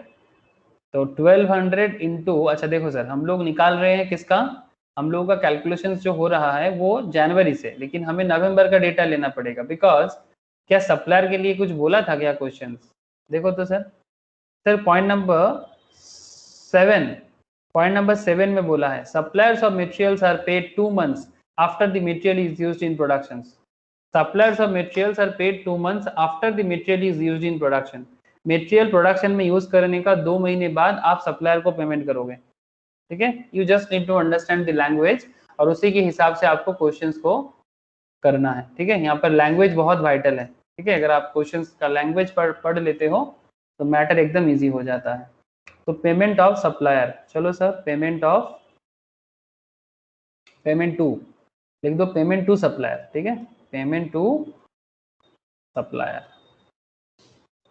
पेमेंट टू सप्लायर में लैग कितने का है? पेमेंट टू सप्लायर में यहाँ पर ब्रैकेट में लिख सकते हो लैग ऑफ 2 months। प्रोडक्शन के 2 महीने बाद पेमेंट करते हो तो क्या हो जाएगा हिसाब? नवंबर का जो हिसाब है, नवंबर में 1200 का आपको मिल रहा था, ठीक है। तो 1200 का प्रोडक्शन और 26 करके मटेरियल, तो नवंबर का पेमेंट आप करोगे जनवरी में। सिमिलरली दिसंबर का पेमेंट करोगे मार्च में। सेम टू सेम वे में चलेगा। ये तो जैसे वो वाला था वैसा ही, मतलब जो डेटर वाला जैसा था वैसा ही होगा सर। तो ये हो गया 31,200। नेक्स्ट 36,400। Thank you. नेक्स्ट 41,600। 41,600 और बताओ। नेक्स्ट 52,000। 52,000, very good sir. और बताओ सर। 62,400। 62,400 और लास्ट वाला 67,600। 67,600। मुझे मौसमी ने बताया सर मेरा तो आंसर मैच कर रहा है। क्या आप लोग का सबका यही आंसर मैच किया? देखो तो सर, मेरे कैलकुलेशंस के साथ मौसमी का कैलकुलेशंस मैच किया, ये वाला। बाकी लोगों का भी पूछना चाहता हूँ सर, क्या मैच कर रहा है सर? देखो ना एक बार।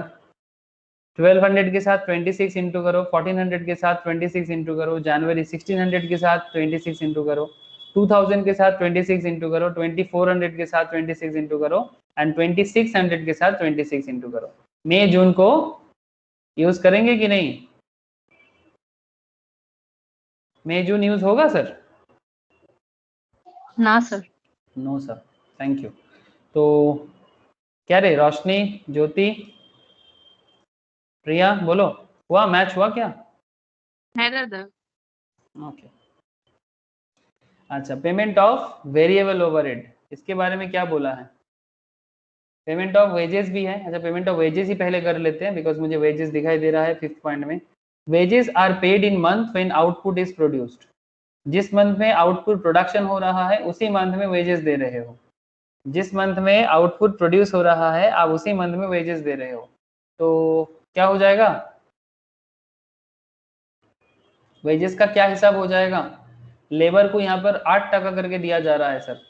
लेबर का जो पर यूनिट कॉस्ट है वो 8 रुपीज करके, तो आपका क्या हिसाब हो जाएगा? 12,800। 12,800 किसके साथ इंटू किया? लेबर को 8 के साथ किसको इंटू किया? 1600 को। मतलब जनवरी का पेमेंट जनवरी में ही मिल रहा है, फरवरी का पेमेंट भी फरवरी में मिल रहा है, मार्च का मार्च में, अप्रैल का अप्रैल में, मई का मई में, जून का जून में। बोलो सर, बात समझ में आया कि नहीं? हर केस सेम नहीं है, ओके। जो बोला है आपको वैसा करना पड़ेगा, ठीक है। जैसा बोला वैसा करना होगा। तो payment of wages, payment of wages इसका 12,800। नेक्स्ट कितना? 16,000। 16,000, वेरी गुड सर। जनवरी हो गया, फरवरी 19,200, जनवरी फरवरी मार्च का हो गया। अप्रैल का बताओ। 2800. 20,800, वेरी गुड। मई का 19,200. 19,200 एंड जून का 17,600. 17,600, वेरी गुड सर। अब आपको क्या करना है सर, पेमेंट ऑफ वेजेस भी हो गया सर। उसके बाद ओवरहेड के बारे में बोला है, point number 6, variable overhead is paid 50% in the month when the cost is incurred and 50% in the following. Production जिस मंथ में हो रहा है उस मंथ में 50% वेरिएबल ओवरहेड पे होगा और नेक्स्ट मंथ में और बाकी 50% पेमेंट होगा। ये ओवरहेड के बारे में कहा गया है। तो payment of variable overhead, payment of variable overhead, इसका क्या हिसाब होगा, बोलो सर। 3,000. पहला वाला 3,000 कैसे किया? ओवरहेड का कॉस्ट कितना बोला है? 2 रुपीज, है ना? 2 रुपीज बोला है ना? और आपका बोला कि जिस मंथ में होगा उस मंथ का 50% और दूसरे मंथ मतलब बाकी 1 मंथ लेटर, मतलब दिसंबर का 50% जनवरी में और जनवरी का 50% जनवरी में, इस तरह का। सॉरी, दिसंबर का 50% दिसंबर में, 50% जनवरी में, जनवरी का भी 50% जनवरी में, 50% फरवरी में, इस तरह से होगा। तो एक काम कर लेते हैं ना सर, इसके लिए एक बेहतर उपाय है सर मेरे पास, एक वर्किंग नोट कर लेते हैं। इसको हर बात में सोचना काहे है, बार बार आपको कैलकुलेट करना पड़ेगा, तो उससे बेहतर है कि आप इसके ऊपर एक वर्किंग नोट बना लो, ठीक है? वर्किंग नोट में क्या करना है, आप बस वर्किंग नोट करो, मैं आपको बताता हूँ कि वर्किंग नोट में क्या हो जाएगा। बहुत इंटरेस्टिंग कॉन्सेप्ट है सर, देखो बहुत ही इंटरेस्टिंग एक फैक्ट है ये ओवरहेड का कॉन्सेप्ट। तो वर्किंग नोट 1, इसमें आप लिखो sir payment of variable overhead, मतलब इसको करने का एक एकदम सटीक उपाय, ठीक है? ऐसे आप मुंह में कर सकते हो, मैं वो बना नहीं करूंगा, पर फिर भी मुझे लगता है कि वर्किंग नोट बना के करने से आपको बहुत फायदा होगा, गलती होने का चांसेस कम रहेगा। आपके पास जो मंथ है वो दिसंबर से लेना चाहिए, बिकॉज 1 मंथ डिले है। और हाँ बोलो सर। বলছি কতটা জায়গা ছেড়ে ওয়ার্কিং করব? कितना जगह छोड़ेगा? आधा आधा पेज तो छोड़ दे, आधा पेज छोड़ के करेगा तो आई थिंक हो जाएगा। ঠিক আছে। एक पेज का हाफ पेज छोड़ना चाहिए, ठीक है? तो आप देख सकते हो यहाँ पर आपके पास जो डेटा है वो नवंबर से है, तो यहाँ पर तो 1 मंथ का लैग है, तो दिसंबर से लेने से सही रहेगा। दिसंबर का जनवरी, जनवरी का फरवरी, 50% पार्ट। तो इसलिए हम लोग क्या करेंगे, दिसंबर से डेटा ले लेंगे, दिसंबर, जनवरी, फरवरी, मार्च, अप्रैल, मई एंड जून, ठीक है? ये हमें चाहिए। अब क्या हो रहा है यहाँ पर, वेरिएबल ओवरहेड इनकर्ड कितना है, वेरिएबल ओवरहेड इनकर्ड कितना है, production quantity into 2, production quantity into 2। मैं आपको बताता हूँ कि क्या चल रहा है खेल, आप मुझे जस्ट इतना बता दो। ये जो दिसंबर का वेरिएबल ओवरहेड है, दिसंबर का वेरिएबल ओवरहेड है, ये आपका कितना हो जा रहा है, देखो 1400 करके दिसंबर का है, और ये वेरिएबल ओवरहेड इंटू 2 क्यों किया, बिकॉज वेरिएबल ओवरहेड का क्वांटिटी 2 है, मतलब पर यूनिट का, तो 1400 का इंटू 2 2800, तो प्रोडक्शन क्वांटिटी जो होगा उसके साथ 2 इंटू करना है।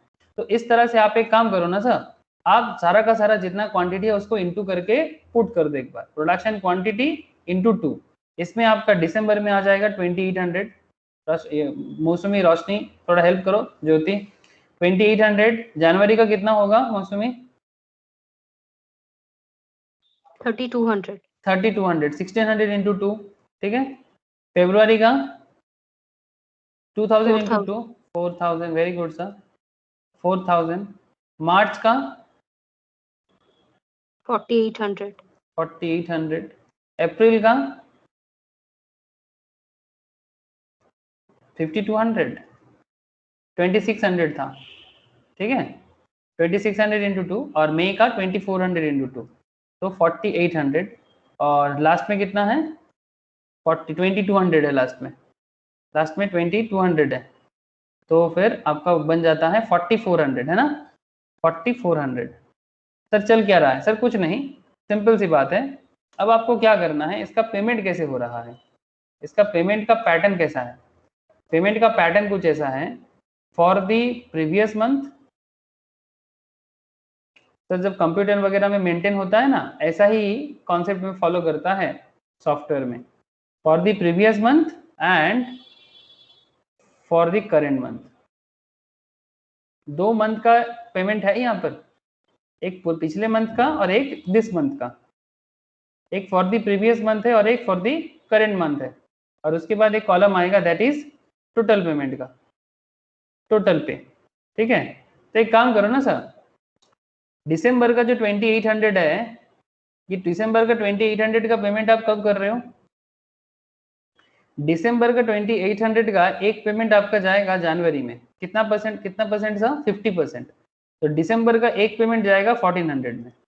ठीक है, लेकिन दिसंबर क्या आपका बजटेड ईयर है सर? बजटेड मंथ के अंदर आता है क्या दिसंबर? Hello, is December your budgeted month? बोलो ना सर। ना sir. No sir, December is not my budgeted month, इसलिए दिसंबर में जो बाकी पार्ट है उसमें हम लोग कुछ पुट नहीं करेंगे। लेकिन दिसंबर का जो पेमेंट आप जनवरी में करोगे वो तो आपके लिए वाइटल है ना।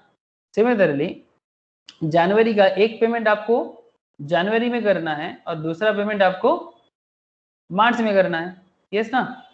तो फिर जनवरी का एक पेमेंट आपको जनवरी में करना है, दूसरा पेमेंट आपको मार्च में करना है, तो मार्च में कर लो। तो 3200 का 50% कितना हो जाएगा? 1600। सिमिलरली 4000 का 2000, 2000, इसका 4800 का 2400, इसका 5200 का 2600 और अगेन 2400। अब बाकी का क्या करना है? बाकी परसेंट 3200 का 50% कितना होता है करेंट मंथ का? करेंट मंथ का 3200 का 50% 1600 होता है। হবে তো 2200। 20 জুনেরটা বাকি আছে 2200। 2200 2800 1400 হয়ে গেল। 1 2 3 4 5 6 7 3 7টাই তো হবে রে, আমি কটা করেছি? 6টা হয়ে গেছে কি? কোনটা ভুল করলাম? এটা না না ঠিক আছে। ठीक ही किया ना? बिकॉज হ্যাঁ দাদা, बिकॉज इसके बाद जो ये वाला पेमेंट करोगे ना, जून का जो 4400 वो तो जुलाई में चला जाएगा, और जुलाई तो आपका बजटेड मंथ नहीं है ना, जुलाई is not your budgeted month, इसलिए आपको जून में जाके ही रोकना पड़ेगा। ठीक है, अब आपको दूसरा पॉइंट में क्या करना है, करेंट मंथ में आप क्या पेमेंट कर रहे हो? जो आपका पेमेंट है, जैसे मानो 3200 का 50%, जनवरी में 50% दे दो, 4000 का 50%, 2000 फरवरी में दे दो, मार्च का 4800 है, 4800 का 50%, 4800 का 50% मतलब 2400, 5200 का 50% मतलब 2600 एंड 4800 का 50% मतलब अगेन 2400 एंड 4400 का 50% मींस 2200। ठीक है, बस क्या करना है, टोटल करना है। टोटल लेंदी मेथड लग सकता है आप लोगों को, बट इसमें आपका गलती होने का चांसेस क्या हो जाएगा? कम हो जाएगा। ये हो जाएगा 3000 जो मौसमी ने बताया था, सही बताया था 3000। इसका हो जा रहा है 3600, इसका हो जा रहा है 4400, इसका हो जा रहा है 5000, इसका भी 5000 और इसका हो जा रहा है 4600। बोलो सर, ये वाला कॉन्सेप्ट क्लियर हुआ कि ओवरहेड पेमेंट का जो कॉन्सेप्ट है उसको किस तरह से हम लोग एक क्या कर लिए, उसको हम लोग एक पर्टिकुलर वे में वर्किंग्स बना लिए, ताकि ये जो एक मंथ में पेमेंट दूसरे मंथ का फिर 50%, इसमें गड़बड़ होने का चांसेस हो सकता है, गलती हो सकती है। जैसे मौसमी ने एक छोटा सा गलती कर रहा था, उसको लग रहा था कि शायद जून वाला जुलाई में जाएगा, बट ऐसा कुछ नहीं हो रहा है, तो एक गलती का जो एरर का चांसेस कम हो जाता है। हाँ बोलो सर। ওইটা আমি আপনি প্রিভিয়াস মান্থ আগে লিখেছেন, নেক্সট মান্থ পরে লিখেছেন না, ওটা আমি উল্টো লিখেছিলাম, তাই ওইটা হচ্ছে। वही मैं बोल रहा हूँ, तू गलत नहीं करना चाहता, मतलब क्या होता है ना, ऐसा हो जाता है, तो इसीलिए बेहतर है कि आप एक वर्किंग्स बना लो, इसमें मिस्टेक का चांसेस कम होता है और कुछ नहीं। बहुत लोग इसको मतलब बाई नॉर्मल बाई माइंड कर सकते हो, ऐसा भी कर सकते हैं, कोई बड़ी बात नहीं है इसको, ठीक है। मतलब जैसे नॉर्मल मुंह में भी हो जाता है, ठीक है। अच्छा तो ये 3000 हो गया, ये 3600 हो गया, ये 4400 हो गया, ये 5000 हो गया, और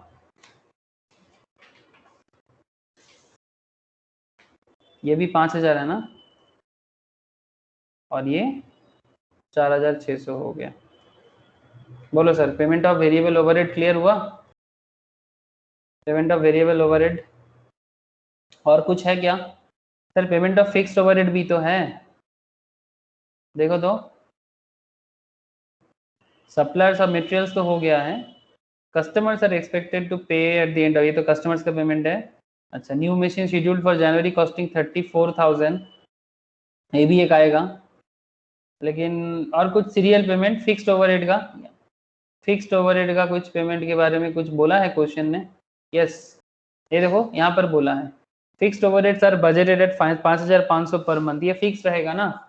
और फिक्स मतलब क्या, डेप्रिसिएशन को छोड़ के बोला है, आपको भी वही सोचना चाहिए। और बोला है कि 23rd ऑफ ईच मंथ, मतलब हर मंथ का हर मंथ में ही मिल रहा है। 23rd ऑफ ईच मंथ मतलब 23 तारीख को, बट डजेंट मैटर ना, आपका जिस मंथ का है उस मंथ में मिल रहा है, दैट्स एनफ, ठीक है।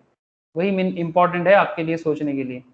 तो आपके लिए क्या हो जाएगा, fixed overhead, payment of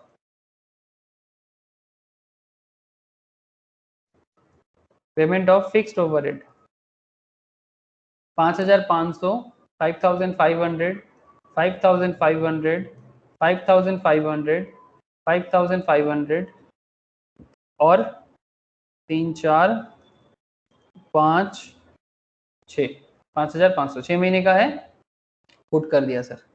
payment of overhead हो गया सर। और भी कुछ पेमेंट आपका यहाँ पर मुझे दिखाई दे रहा था, जैसे कि प्लांट खरीदना, new machine scheduled for January costing ₹34,000, this is to be paid for in February. अच्छा 34,000 का मशीन जनवरी के लिए सोच रहे थे, बट इसका पेमेंट हो रहा है सर फेब्रुआरी में, ठीक है। जनवरी में लेना है बट इसका पेमेंट होगा फेब्रुआरी में, तो फिर खर्चा किधर जाएगा, जनवरी में जाएगा कि फेब्रुआरी में जाएगा? क्या रे, जनवरी में लेना है बट पेमेंट फेब्रुआरी में जाएगा, वेरी गुड सर। तो ये बात ध्यान रखना चाहिए। तो फिर payment for plant, payment for plant कितना है, 34,000, ठीक है। बाकी सब में और कुछ नहीं आएगा, ठीक है, कुछ नहीं आएगा। बस अब क्या करोगे इसको, बस टोटल करो, बस टोटल करो सा, पेमेंट का टोटल करो सा, बताओ सा, पेमेंट का टोटल करके जस्ट मुझे बताओ कि कितना हो रहा है।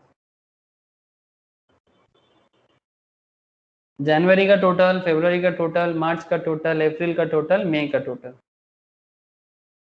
रोशनी, ज्योति का आवाज नहीं आ रहा है, बोलो ज्योति, प्रिया, क्या हो रहा है टोटल?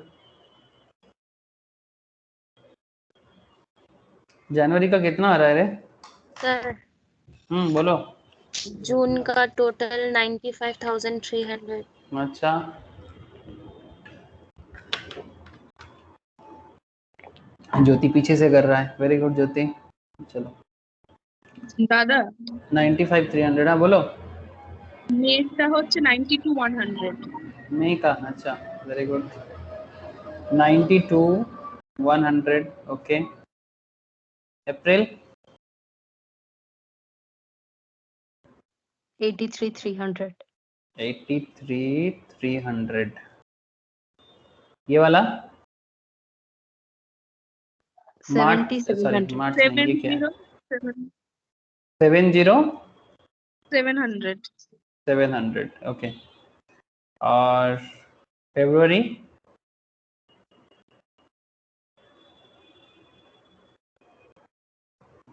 95,500। 95,500, जनवरी 52,500। 52,500, ओके। अब क्या करेंगे साहब, अब क्या करें, रिसिप्ट हो गया, पेमेंट हो गया, अब क्या देखना चाहिए, net cash flow. Net cash flow. तो मेरा तो वहाँ पर जगह नहीं बन रहा है, तो अच्छा मैं इसको एक काम करता हूँ, इसको इधर बढ़ा देता हूँ, जनवरी पर्टिकुलर, एक सेकेंड से, पर्टिकुलर जनवरी, फरवरी, मार्च, अप्रैल, मई, जून। ठीक है, तो बताओ सर कि नेट कैश फ्लो जो है ये क्या क्या कैश फ्लो का क्या हिसाब हो रहा है, नेट कैश फ्लो से क्या हिसाब मिल रहा है? जनवरी का नेट कैश फ्लो क्या है? 1300 नेगेटिव। कैसे पता चला? रिसिप्ट से पेमेंट को माइनस किया ही ना। हाँ अरे सर। रिसिप्ट था 51,200 का, पेमेंट है 52,500 का, मतलब आपका रिसिप्ट से पेमेंट ज़्यादा है, इसलिए आपका नेट कैश फ्लो 1300 नेगेटिव है। ओके, फरवरी का 35,500 नेगेटिव। 35,500 नेगेटिव, फरवरी का भी negative cash balance, negative cash flow. Okay, मार्च का 700 नेगेटिव। 700 नेगेटिव। ओके, अप्रैल का 3,300 नेगेटिव। अच्छा पॉजिटिव है ही नहीं।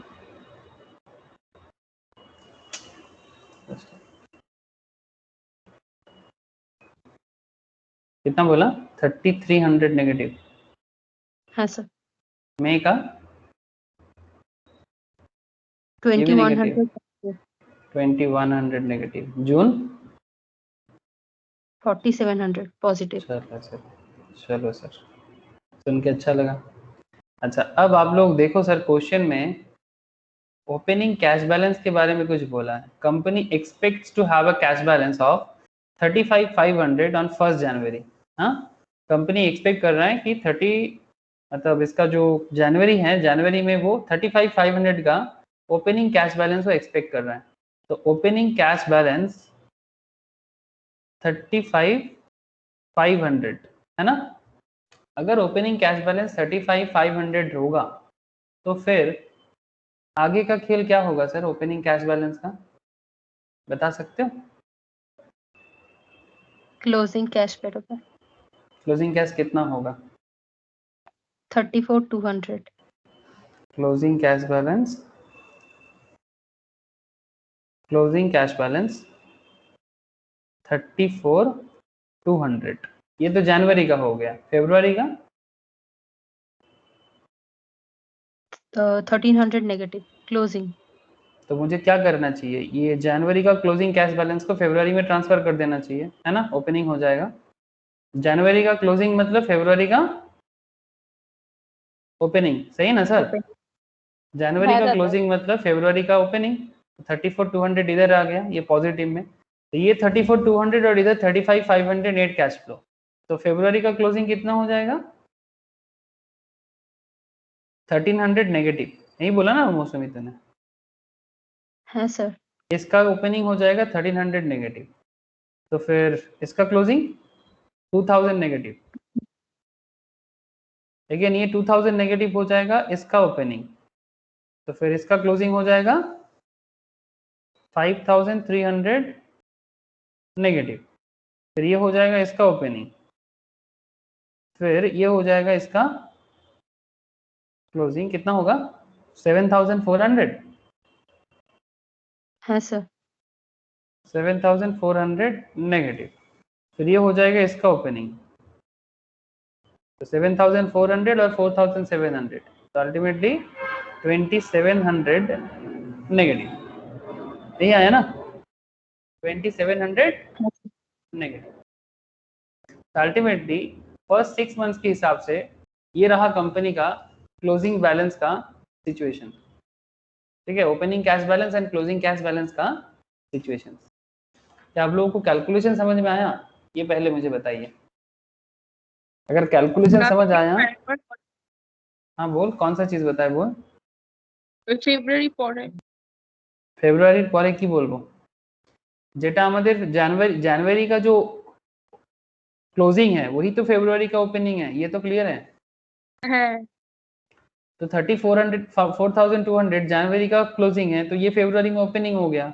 अब ये 34,200 के साथ 35,500 का नेट कैश फ्लो को कैलकुलेट करो। आपके पास ओपनिंग है 34,200 बट आपका नेट कैश फ्लो है 35,500। 35,500 से 34,200 को माइनस करो, कितना आ रहा है? 1,300 नेगेटिव, यही ना? ও क्या रे? আচ্ছা বুঝেছি হ্যাঁ বুঝেছি কিরে ঠিক ক্যালকুলেশন বললাম তো? এই মৌসুমি আমার ক্যালকুলেশনটা, আমার ক্যালকুলেটরটা কাজ করছে না, একটু বলতো। 35,500 माइनस 34,200, हाँ 1,300। फिर ये 1,300 जो तुम्हारा इधर नेगेटिव आया, ये अब तुम्हारा मार्च का ओपनिंग हो जाएगा। फिर इसके साथ तुम्हारा इसका एडजस्ट हो जाएगा 1,300 और 700, ये तो दोनों नेगेटिव है, तो 2,000 का नेगेटिव। फिर यहाँ पर ये 2,000 नेगेटिव, इसका ओपनिंग हो जाएगा, फिर 2,000 नेगेटिव इधर और 3,300 नेगेटिव इधर, 5,300 का नेगेटिव हो जाएगा। इस तरह से चलता गया। बोलो सर। বুঝেছি ओके, अगर ये रहा आपका कैश फ्लो का स्टेटस, ठीक है, मतलब कैश बजट का स्टेटस। बट नाउ क्वेश्चंस के अंदर ये जो क्वेश्चन था, prepare monthly month by month cash budget, ये आपने कर दिया sir for the first 6 months of next year. पहला 6 महीना नेक्स्ट मंथ का जो कैश बजट है, कि आपने ये दिखा दिया कैश बजट में कि आपका रिसिप्ट क्या है, आपका पेमेंट क्या है, नेट कैश फ्लो नेगेटिव है कि पॉजिटिव है, ओपनिंग कैश बैलेंस जो आपने मेंटेन करने का जनवरी में सोचा था, अगर एग्जैक्टली ऐसा होता है 35,500 का, तो आपका क्लोजिंग कैश बैलेंस और ओपनिंग कैश बैलेंस का क्या स्थिति रहेगा, ये भी आपको समझ में आ गया। बट एक चीज जो समझ में नहीं आया वो है सर, वो क्या है सर, जो फाइनेंस का एक बहुत बड़ा काम है सर, बोलो तो सर क्या समझ में नहीं आ रहा है कि ये इसके ऊपर बेस करके मैनेजमेंट को करना क्या चाहिए। आई थिंक ये सबसे मेन टॉपिक लग रहा है ना। अभी इतना देर का कैलकुलेशंस में ऐसा लग रहा है सर ये तो ठीक है, नॉर्मल बात है, कर सकते हैं। But most important part is that यहाँ से डिसीजंस मेक करना, कि इसके ऊपर बेस करके आप बिजनेस को सजेस्ट क्या करोगे, कि उसका कैश बजट अच्छा है, उसका कैश बजट बुरा है, उसका कैश बजट में क्या सुधार, मतलब सुधार लाना चाहिए। बिजनेस के पर्सपेक्टिव से आपको एज ए फाइनेंस मैनेजर कुछ तो सोचना पड़ेगा। तो चलो सर वही सजेशंस के ऊपर काम करते हैं, ठीक है, सजेशन के ऊपर काम करते हैं। चलो sir, very good. Second part,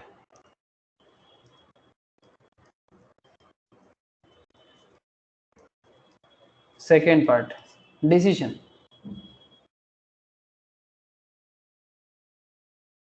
decisions part, ठीक है। इसमें पॉइंट 1, वी फाइंड, हम लोगों को क्या क्या मिला। We find that firm has negative cash balance. हम लोगों को मिला कि firm has negative cash balance, इसका कैश बैलेंस जो है वो नेगेटिव है sir, negative cash balance from the. Sir negative cash balance कब से है? नेगेटिव कैश बैलेंस कब से है? पहला मंथ से ही कि सेकेंड मंथ से? हाँ फेब থেকে। फेब থেকে, that mean second month onwards, है ना। अब जैसे जैसे देखते हो वैसा वैसा आपको बोलते रहना है। हाँ, from the cash balance second month onwards, okay, cash balance from the second month onwards, ठीक है। पॉइंट 2, ठीक है, पहले लिख लो क्या क्या आप ऑब्जर्व कर रहे हो, पहले ऑब्जर्वेशंस तो कर लो, उसके बाद एनालिसिस करेंगे। द मेन रीजन, अच्छा पॉइंट 2 में, the main reason for this deficit situation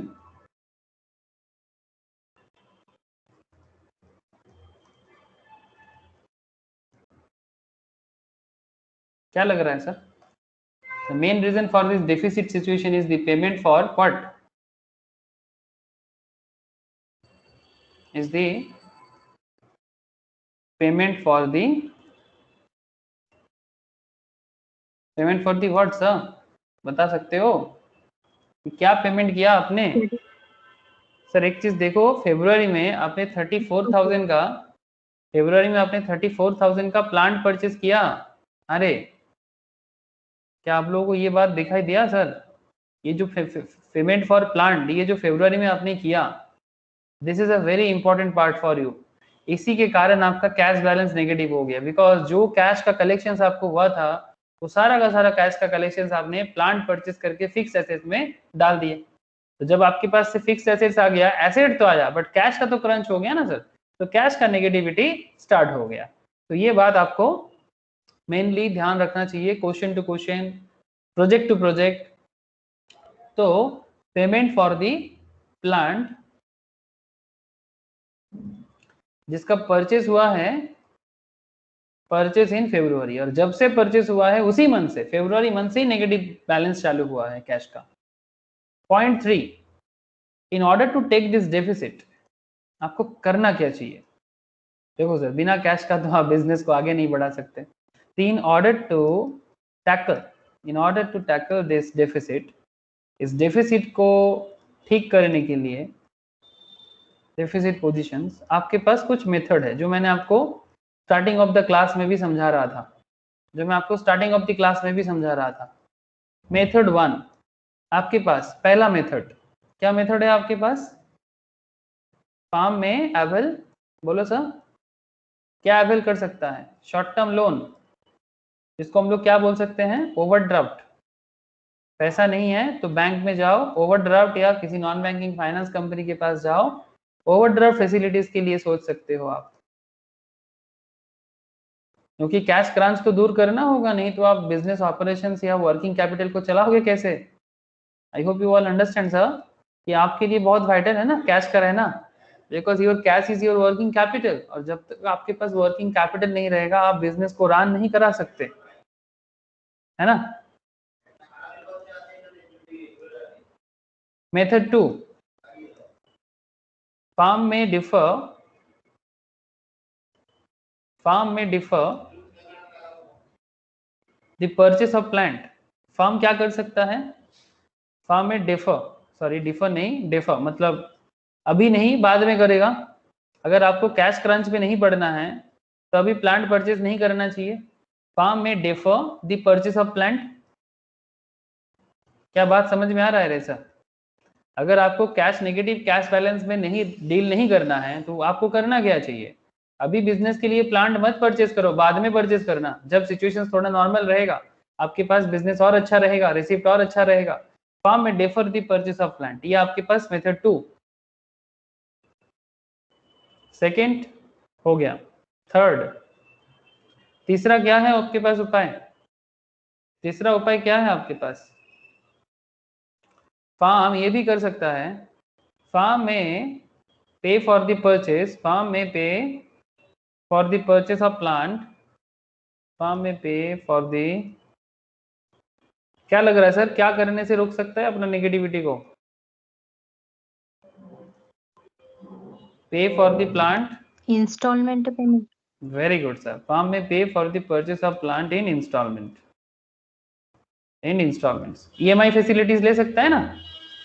suppose आपके पास कैश का क्रंच हो सकता है ना, और आपको कोई एक आप पर्सनल लेवल में ही सोच सकते हो। से फॉर एग्जांपल आपका कुछ जरूरत का चीजें हैं, जैसे कि मानो आपको अभी बिजनेस के लिए या पढ़ाई के लिए एक लैपटॉप चाहिए, या फिर आप से फॉर एग्जांपल आप फ्लिपकार्ट विजिट करते हो, एक बेसिक एग्जांपल ले रहा हूँ, आप अगर फ्लिपकार्ट में जाते हो किस बारे में, आपको एक लैपटॉप चाहिए या कंप्यूटर चाहिए, ठीक है, तो मैंने आपके लिए एक लैपटॉप देख रहा हूँ सर, चलो लैपटॉप, ठीक है। लैपटॉप में बहुत सारा लैपटॉप है, कौन सा, चलो एक अच्छा वाला लैपटॉप लेते हैं, ये वाला ले लेते हैं, HP पैविलियन का, ठीक है। ऑलमोस्ट 80,000 के आसपास का प्राइस है इसका, ठीक है। अब इसका EMI भी है सर। अभी अगर आपके लिए 80,000 पेमेंट करना थोड़ा मुश्किल लग रहा है, then what you need to do that, आप क्या कर सकते हो, आप EMI के ऑप्शंस में जा सकते हो। क्या EMI दे रहा है? यस, EMI ऑप्शंस है। अगर आपके पास बजाज फाइनेंस या कोई क्रेडिट कार्ड फैसिलिटीज हैं तो आप दोनों वे में जा सकते हो, क्रेडिट कार्ड में भी जा सकते हो, बजाज फाइनेंस में भी जा सकते हो। तो नॉर्मली आप एट ए टाइम पेमेंट ना करके आप 6 मंथ्स वाला ले सकते हो। इन दैट केस आप पर मंथ में 13,000 ही पेमेंट करोगे, पर मंथ 13,000 करके आप 6 महीने में पेमेंट कर सकते हो। इसमें क्या होगा, आपको एट ए टाइम 80,000 देना नहीं पड़ेगा। सिमिलरली यहाँ पर जो 34,000 का केस बना था हमारे क्वेश्चंस पे, अगर 34,000 का जो केस बना था वो 34,000 का पेमेंट आपको तब भी नहीं करना है, आप बाद में कर सकते हो, है ना। तो या फिर आप 34,000 को 4 मंथ्स 5 मंथ्स के इंस्टॉलमेंट में कर सकते हो, तो आपका कैश क्रंच जो है, नेगेटिव कैश का जो बैलेंस आया है वो शायद नहीं आता, है ना। तो ये एक आपके पास ऑप्शन है मेथड 4। लेकिन सर ये बात ध्यान से रखना, ये नो कॉस्ट ईएमआई वगैरह पर्सनल लेवल में हो सकता है, बट ये आपका जो क्या बोलते हैं इसको, ये बिजनेस पर्पस में सपोज आपके पास कुछ प्लांट वगैरह लेना है तो उसका इंटरेस्ट लग जाता है, ठीक है। बिजनेस लेवल में ये नो कॉस्ट वगैरह चलता नहीं है। हाँ, ये भी ये इसका भी एक अलग बिजनेस है नो कॉस्ट का, ये कभी बात करूंगा आप लोगों से। सेल बूस्ट का एक कॉन्सेप्ट है इसमें, लेकिन यहाँ पर आपके लिए अभी उतना जरूरी नहीं है। तो फार्म और क्या कर सकता है, फार्म और क्या कर सकता है, method 4, firm may not purchase the plant but take it on lease, ये भी कर सकता है, वो परचेज ना करके रेंट पे ले सकता है। हाँ, फार्म में may not purchase the plant but take it on lease, है ना, वो लीज पे ले लेगा, ये भी उसके पास एक ऑप्शन हो सकता है। और एक क्या ऑप्शन हो सकता है, method 4, firm should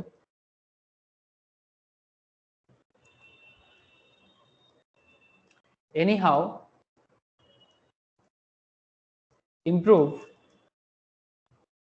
its cash positions, ये तो सबसे इंपॉर्टेंट है, improve its cash positions, कुछ भी करो अपना कैश पोजीशंस को ठीक करो, अपना कैश पोजीशन। हाँ बोलो ना, सॉरी 5, सॉरी 5,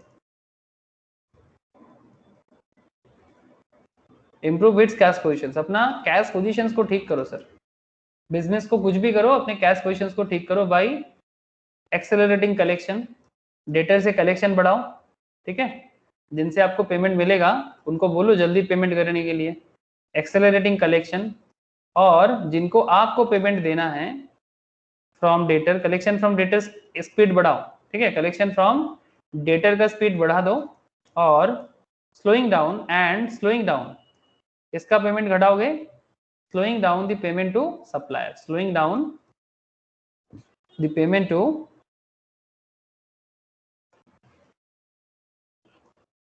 supplier।